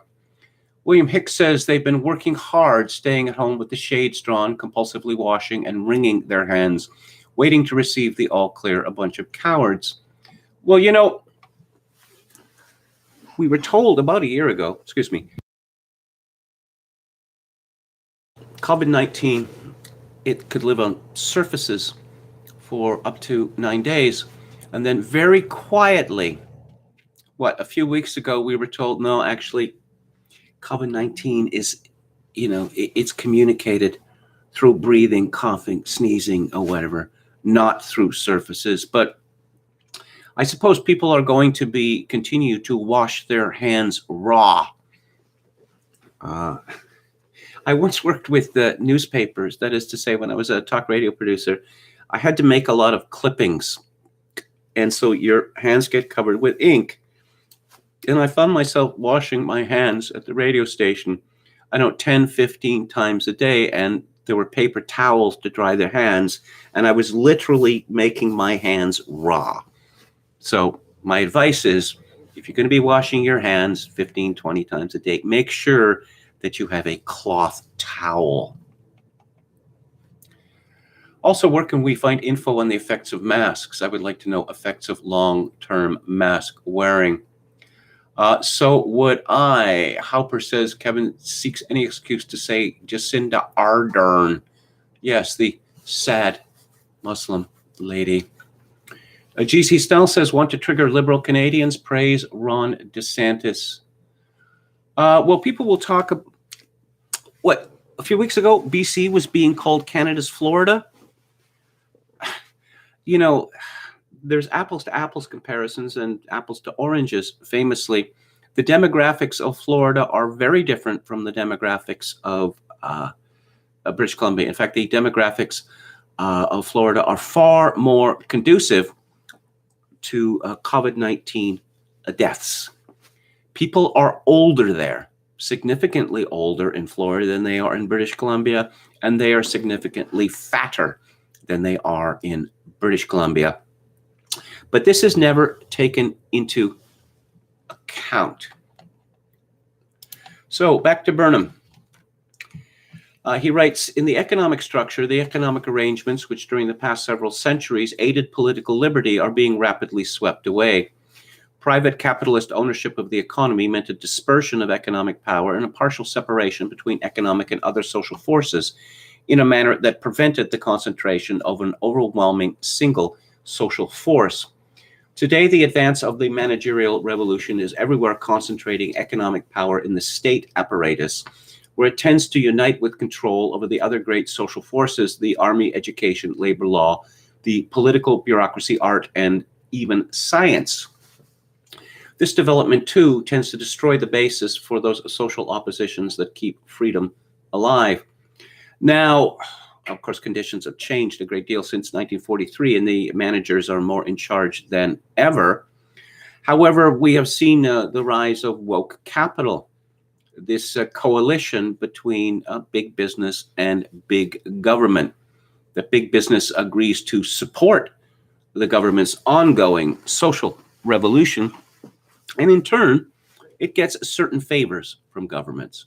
For instance, not having to pay taxes in many jurisdictions, receiving slap on the wrist fines instead of criminal prosecution, that sort of thing. Burnham continues, it would be absurd to deny how much these two factors darken the prospects of freedom for our time. Nevertheless, I'm not yet convinced that they are sufficient to make freedom impossible. The argument that a free structure of society is not so strong externally as a despotic structure and therefore must be given up in an era of wars and revolutions seems to me unproved and not a little suspicious. Whether valid or not, the argument is certainly a convenient cover under which a despotic regime may be imposed upon a free society. Well, that's exactly the argument that we're getting now, that in order to be strong, we must be weak. We must surrender all of our freedoms, even the freedom to walk out our front door. Because if we are not strong, if we do not sacrifice our freedoms, then we are going to lose the war against COVID, the evil COVID monster, which is such an insidious, clever enemy, will have the best of us. Burnham continues, liberty, with its right of public opposition, does often delay decisions and undoubtedly expends social energies on internal conflicts. Both of these consequences make for external weakness, but it may well be that this is more than compensated for by two other consequences of liberty as against despotism. Under a free regime, there is more chance for a development and utilization of creative forces and individuals that cannot get expression under a despotism. And second, public criticism by an opposition exposes and tends to force correction of mistakes on the part of the governing elite, which might prove fatal if too long and stubbornly maintained. Again, COVID-19. Public criticism by an opposition exposes and tends to force correction of mistakes on the part of the governing elite, which might prove too fatal if too long and stubbornly maintained. For instance, lockdowns. The opposition to this has been deplatformed, dispossessed. These people should not be allowed to speak. If you listen to them, you are complicit in murder. This is what we are told. Burnham continues, the importance to survival of this critical function of an opposition, which can be effective only where freedom is retained, may be illustrated by direct examples, both positive and negative. On many occasions during the Civil War, the activities of the extremist Black Republicans in Congress were a temporary handicap. But it is very doubtful that the North would have won the war if it had not been for their bitter and relentless criticism of the administration and the compromisers. During the War of 1914, a wider leeway for public opposition would almost surely have forced the British leadership to adopt the tank at least a year sooner than it did, with a probable consequent saving of many lives and a quicker victory. In the present war, Germany might well have avoided some grave strategic errors, particularly in connection with the Russian campaigns, if a measure of freedom in Germany had permitted the existence of an active public opposition. In this country, the extreme air power advocates have not made their total view acceptable, but their vigorous public propaganda has undoubtedly been a major influence in correcting somewhat the hopelessly outdated views that prevailed at the top of the armed forces and the administration. Without the public criticism of the production program, especially in steel, oil, and rubber, and the critical work of the congressional investigating committees, the internal war program would now be close to collapse. As for the economic threat, it would seem to be true that since economic power comprises an all so large a percentage of total social power, that full concentration of all economic power in a centralized state apparatus would necessarily destroy the foundations of liberty. This conclusion, demonstrated theoretically by the modern Machiavellians, has been proved empirically by the history of the Soviet Union. No other social force can, under such circumstances, retain sufficient independence to support liberty. All social forces are either eliminated or absorbed by the centralized state. Private capitalist property rights in the instruments of production meant, even under trust or monopoly conditions in many branches of industry, a sufficient fragmentation of economic power to provide a basis for freedom. Nevertheless, it does not follow that the elimination of private capitalist property rights must do away with every possible basis for political freedom. Freedom or liberty in the specific meaning that is being given to these terms in this chapter has existed, at least in some degree, along with economic structures which were not capitalist, under slave or feudal structures, for example. Freedom does not require that all economic power should not be centralized, but there are other means than capitalist property rights to prevent such centralization. Well, we've seen a development since the Machiavellians was published in 1943, that business, at the time that Burnham wrote, had little interest in politics per se. They were looking for protections, for a continuation of what protections they had. They would advocate for more protections. They looked for favorable business conditions. But the idea of corporations entering into politics in order to demand that gay marriage be legalized, or that the rights of trans athletes to compete against women, well, this would have been absolutely unthinkable at the time. Burnham continues, during the past generation, capitalist property rights have, in any case, been becoming more and more nominal. If they were largely done away with, if most property rights in the instruments of production were vested formally in the state, economic power could still be divided. The state itself, for instance, could be decentralized, or the economic forces could be divided along functional or syndicalist lines. Management, workers, consumers, or differing branches of industry could operate as separate organized groups with relative independence. Instead of the old capitalist economic market constituted by the operations of individual owners, there would be a new kind of market constituted by the operations of the functional and syndicalist groups as units and by the various relevant institutions of the state. The development of this kind, far from being a fantasy, is already prepared for in many respects by the structural economic changes of recent decades. The Marxists and the democratic totalitarians claim that freedom can now be secured only by concentrating all social forces and especially economic forces in the state, which, when they or their friends are running it, they identify with the people. The conservative spokesman for the old line capitalists claim that freedom is bound up with capitalist private property and can therefore be secured only by returning to private capitalism. The two groups are, though for different reasons, both wrong, or rather their arguments and programs are simply myths that express not movements for political liberty, but a contest for control over the despotic and Bonapartist political order which they both anticipate. The concentration of all social forces in the state would in fact destroy all possibility of freedom. On the other hand, it is false that capitalist private property is the only foundation for political freedom, and it is in any case impossible to return to private capitalism. We cannot, I think, state with any assurance what chances freedom has for surviving during the next historical period, but we do know something of the conditions under which it is possible for freedom to survive. We know that its fate will not be decided by the war, nor by economic changes alone, nor even by the general character of the great social revolution through which we are traveling. Political freedom is the resultant of unresolved conflicts among various sections of the elite. The existence of these conflicts is in turn correlated with the interplay of diverse social forces that preserve at least a considerable degree of independence. The future of liberty will, therefore, depend upon the extent to which, whether by necessary accident or conscious design, society is kept from freezing. And tomorrow, I will turn to Burnham with his final summation of Machiavellian thought. Can politics be scientific? You know, it occurs to me that this division between private capitalism and the state has to a large extent been, well, erased. Let's talk about Wall Street. Let's talk about the bankers. If the bankers are helicoptered money at virtually zero interest, which they can use to buy back stock to make themselves rich, is this capitalism as it was previously understood? If the bankers, the speculators are even, are given guarantees, which have been exercised again and again in recent decades, that you are not allowed to lose money, that the American taxpayer will pay or will borrow money in order to make you whole. Is that capitalism as previously understood? No.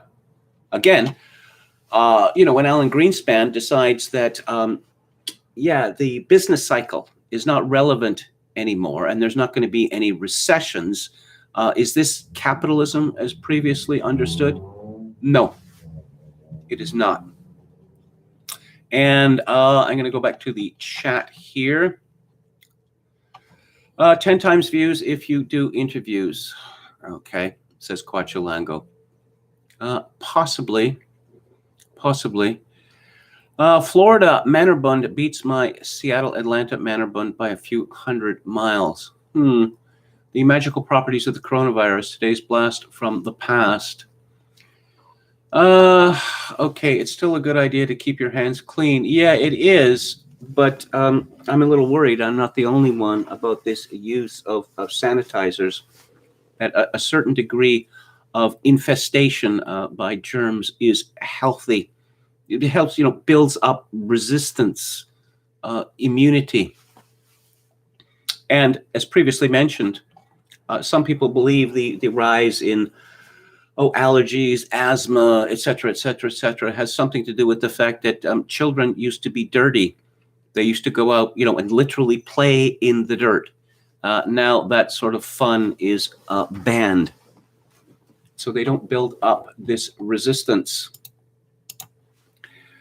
Let's talk about something fatuous. Something fatuous from Canada. That there's not enough people in Canada. There's simply not enough people. We have about 38 million people now. In 1967, when Canada celebrated its centenary, there were 20 million people. So that's nearly a doubling. Nearly a doubling in 54 years. This is from John Ibbotson in the Globe and Mail. It's time for Canada to focus on expanding our population.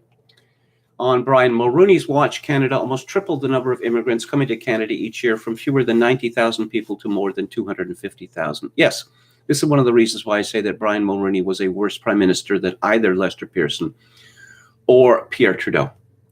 Under Trudeau, annual immigration fell to fewer than 90,000. With Mulroney up to 250,000, and he instituted family reunification as a mandatory priority, top priority in our immigration policy. So there was no more pretense of us bringing the best and brightest. We were simply reassembling villages and neighborhoods from Jamaica, Haiti, Afghanistan, Somalia, Tunisia, Algeria, etc. Now Canada's 18th Prime Minister is calling on Canadians to embrace what he calls a new national policy that would commit this country to achieving a population of 100 million by the end of the century. If we're going to maintain our internal strength and our growth and our capacity and our outside influence, we need more people, a lot more. Mulroney said Tuesday at a forum presented by the Globe and Mail and by the Century Initiative, which champions the goal of a Canada that is 100 million strong by 2100. Increasing the population by more than 60 million people would be a historic and challenging initiative, Mulroney acknowledged in an interview. After all, it took more than 150 years to get Canada's population to 38 million. More than doubling it in about half that time would require much greater political and popular will that exists today. The people of Canada did not want this country invaded by foreigners, but it was. They had no say in this, and they've never had any say. They have never been asked. We are now told that immigration cannot be mentioned because of all the immigrants and the immigrant cohorts in our country, which sounds an awful lot like treason to me. Let's see, hence Mulroney's proposal for a white paper, which indicates the need for 100 million people by the turn of the century.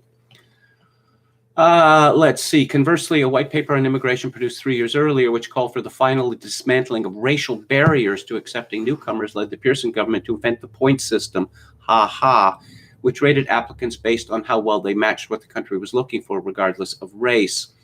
Only about 15% of immigrants to my country come in via the points system. The rest are it's family reunification or dependents or relatives of others. Oh, and refugees. Phony refugees. High levels of race-blind immigration embraced by both Liberal and Conservative governments gave us the Canada we live in today. But the pandemic has restricted recruitment, and once the shortfall has been made up, there remains this vital question: how many people should live here? Ideally, both Liberals and Conservatives at the federal level would express support for a target of 100 million through votes in the House and Senate. If so, that would become the new objective of Canada in this area, Mulroney said, and all governments would be bound to strive to achieve it. Such a goal would push Canada ahead of Germany and France and Britain in population, probably ahead of Japan and South Korea and Vietnam as well. That's because the economic insecurity generated by the pandemic is exacerbated the decades-long trend of fertility decline. Low fertility, coupled with resistance to immigration, has led to population decline in dozens of countries. Canada's willingness to aggressively recruit newcomers leaves us better positioned. Taking immigration from 300,000 people a year to 1 million, along with enhanced supports for childcare and parental leave, would reduce labor shortages and help pay for healthcare and pension needs of older Canadians. Except it wouldn't, because we know, we have the data, that these wonderful, wonderful entrepreneurial immigrants, they take more from the government than they put in. This is absolutely bonkers for all sorts of reasons. How about, why is anyone listening to Brian Mulroney? They've forgotten the Airbus affair. On September 29, 1995, the Canadian Department of Justice, acting on behalf of the RCMP, sent a letter of request to the Swiss government asking for information related to allegations that Mulroney was involved in a criminal conspiracy to defraud the government of Canada. I'm reading from Wiki. The investigation pertained to improper commissions allegedly paid to German-Canadian businessman and crook Karl-Heinz Schreiber, or to companies controlled by him, Brian Mulroney and former Newfoundland Premier Frank Moores, in exchange for 3 government contracts. These contracts involved the purchase of Airbus Industrie aircraft by Air Canada, the purchase of helicopters by the Canadian Coast Guard from Messerschmitt Bellkov Blom GmbH in 1986, and the establishment of a manufacturing plant for Thyssen light armored vehicles in the province of Nova Scotia, a project which Mulroney, as Prime Minister, had cancelled. The letter of request and its contents were to be kept confidential, but the letter was leaked to the media. As a result, Mulroney launched a $50 million libel lawsuit against the government of Canada and the RCMP on November 20th, 1995. On January the 5th, 1997, Mulroney agreed to an out-of-court settlement with the government of Canada and the RCMP. The Oliphant Commission report in 2010 stated that Mulroney accepted $225,000 from Schreiber, and former Justice Minister Alan Rock said he would have used a different litigation strategy in this case had he known about these payments. Now, others report that Schreiber gave $300,000 to Mulroney. In any event, these payments were delivered in a brown paper bag. That certainly sounds on the up and up. I mean, you look at the old adage, dogs don't bite dogs. So we now find out, supposedly Schreiber, who is the hustler par excellence, went to Mulroney and says, I want to open a pasta business. I need your advice. Brian Mulroney is a labor lawyer, not a businessman. But so the government finds out that $225,000 or $300,000 delivered by crook Schreiber to Mulroney in a brown paper bag, and they didn't say, we're retracting our apology and we're demanding our money back, our settlement back. Oh, also Mulroney didn't pay taxes on this money for Schreiber for quite a few years afterwards. So why are we listening to this man? There is more that I could say, but due to Canada's libel laws, I will have to wait until Mulroney is dead. So John Ibbitson is demanding that Canada have 100 million people. I responded to his tweet on this article saying, Mr. Ibbitson, have you done your part to increase Canada's population? If not, why not? Ibbitson is, of course, a homosexual. So no, he has not done his part. And I'm reminded of a famous comment made by the economist John Maynard Keynes. Here's a story from 2013 from The Guardian. Historian and author Neil Ferguson has apologized unreservedly for stupid and tactless remarks in which he implied that John Maynard Keynes did not care about future generations because he was childless and gay.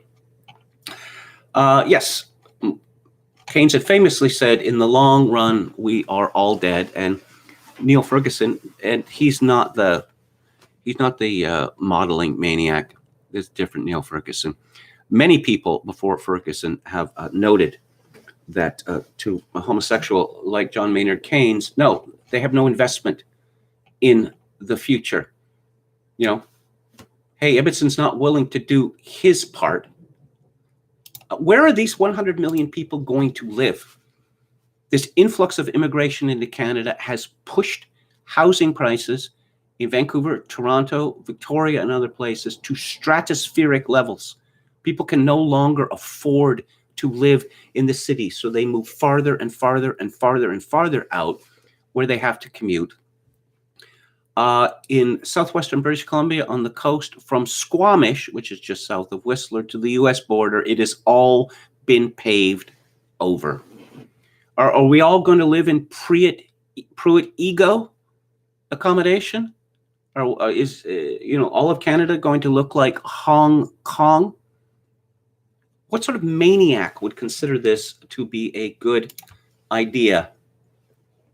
Well, another such maniac is this fellow who writes for the Globe, big surprise there, called Doug Saunders. And 4 years ago, he published a book called Maximum Canada, Toward a Country of 100 Million. And if you look to see who's behind this, golly, you see a lot of big businessmen behind this. Why? Because it lowers wages. These people would, if they could get away with getting people to work for what people get in China, they would be very thrilled by this. But the publisher describes it thus: to face the future, Canada needs more Canadians. But why and how many? Canada's population has always grown slowly when it has grown at all. That wasn't by accident for centuries before Confederation and a century after. Colonial economic policies, boo, and an inward-facing worldview, boo, isolated this country, attracting few of the people and building few of the institutions needed to sustain a sovereign nation. What on earth are they talking about?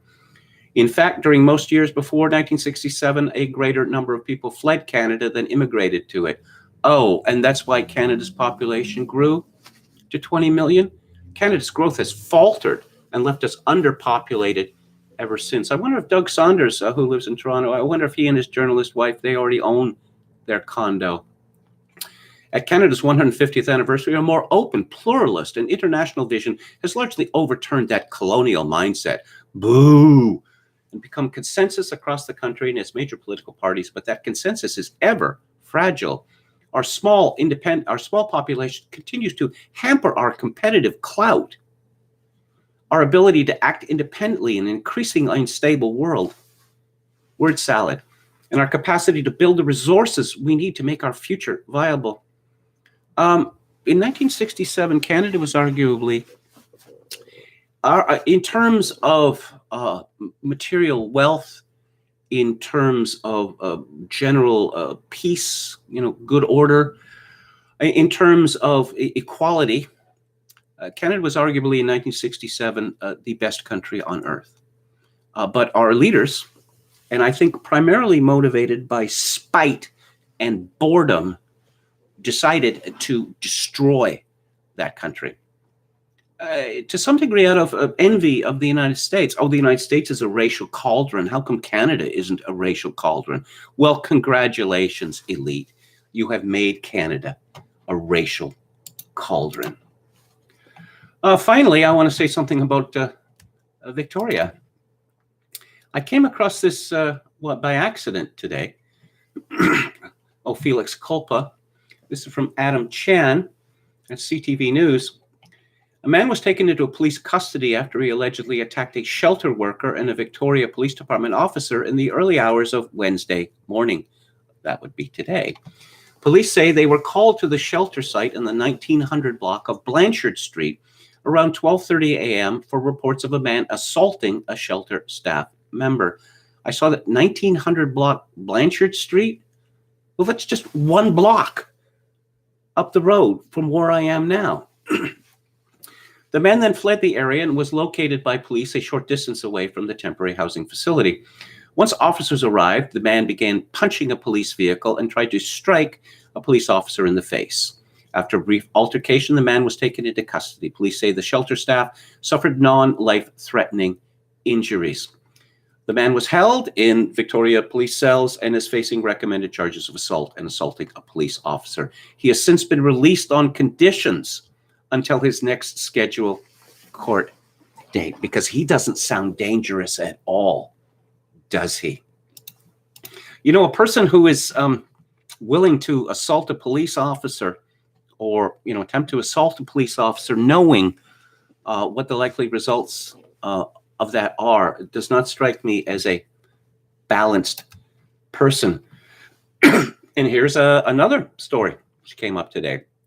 Again, Felix Culpa. BC Housing has purchased another building in Victoria to help provide temporary shelter space for people experiencing homelessness in the capital city. The new property is located at 225 Russell Street, just a block away from the Song East Trail in Vic West, and will offer 70 shelter spaces. It's the latest in a series of purchases by the province to help house homeless people in Victoria over the last year.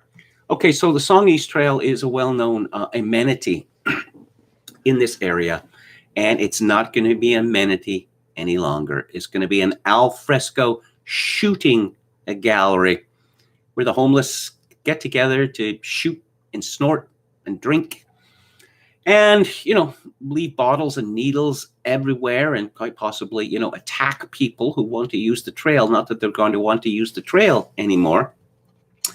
In May and June of last year, the province purchased a motel and a hotel to help house homeless persons in the capital city.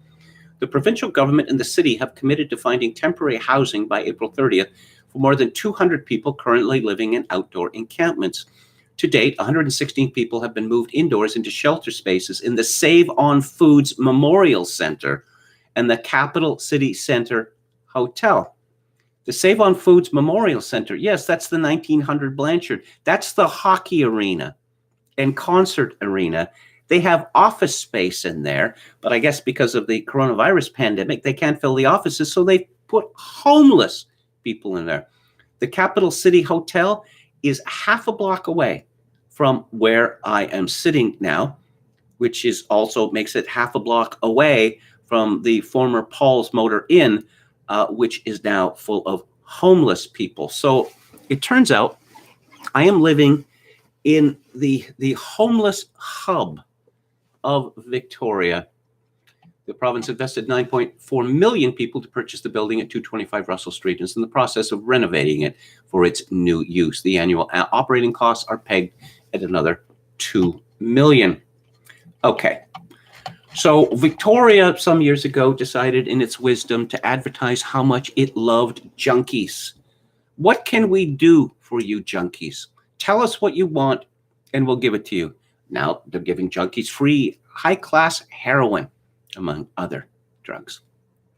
Victoria also decided to tell the rest of Canada, we love the homeless.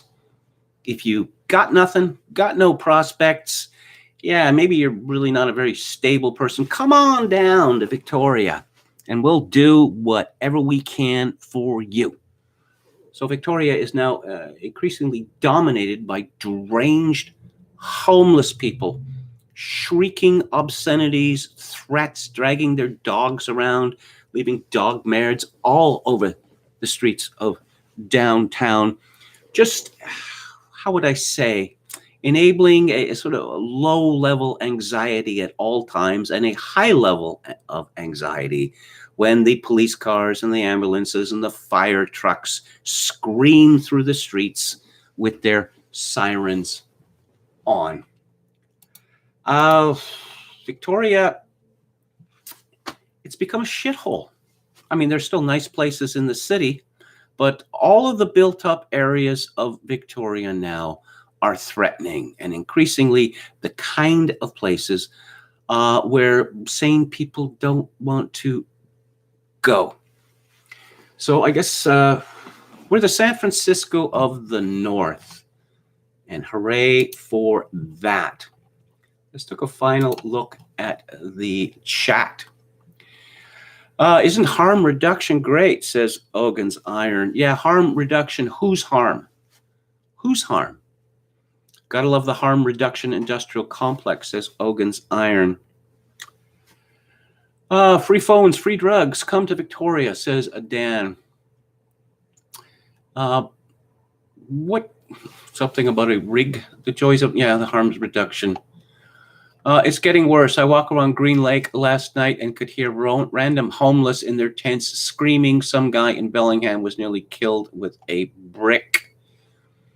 This would explain all the sirens heard on the previous stream. Well, I thought that it was just that, you know, there's a homeless shelter directly across the street from me. I didn't know there was another one, you know, kitty corner to where I am, and there's another one a block up the street. I've been joking, you know, that the police should, you know, just open up a pop-up station there. Actually, the cop shop is about like a 2-minute drive from here. So it doesn't take that long. Oh, okay. Let's, what's happening tomorrow on the show? It's Theater Thursday, and it is Holy Thursday. And so I am discussing a movie with a religious theme. It's a movie about the Holy Grail. It is by Eric Romer from 1978, and it's called Percival le Gallois. And on the book club on Good Friday, I will be discussing a highly appropriate book, Evelyn Waugh's biography of Monsignor Ronald Knox. That's the show for today. Thank you all for tuning in. I will be back on the air tomorrow at 4 p.m. Pacific, 7 p.m. Eastern. If you like the show or any part of it, I would appreciate it if you click on the like button and subscribe to my YouTube channel if you have not done so already. If you would like to make a donation to this live stream, very much appreciated. As always, my PayPal account is attached to Kevin_Grace@hotmail.com. Once again, Kevin_Grace@hotmail.com. If you are in Canada and would like to make a donation to this live stream, it can be done directly via interact@kevingrace@shaw.ca. And as always, I leave you with this. In these days of social atomization and civilizational collapse, I do dearly wish that you, my dear viewers and listeners, manage to forge a genuine human connection in order to ease the burden. Good night.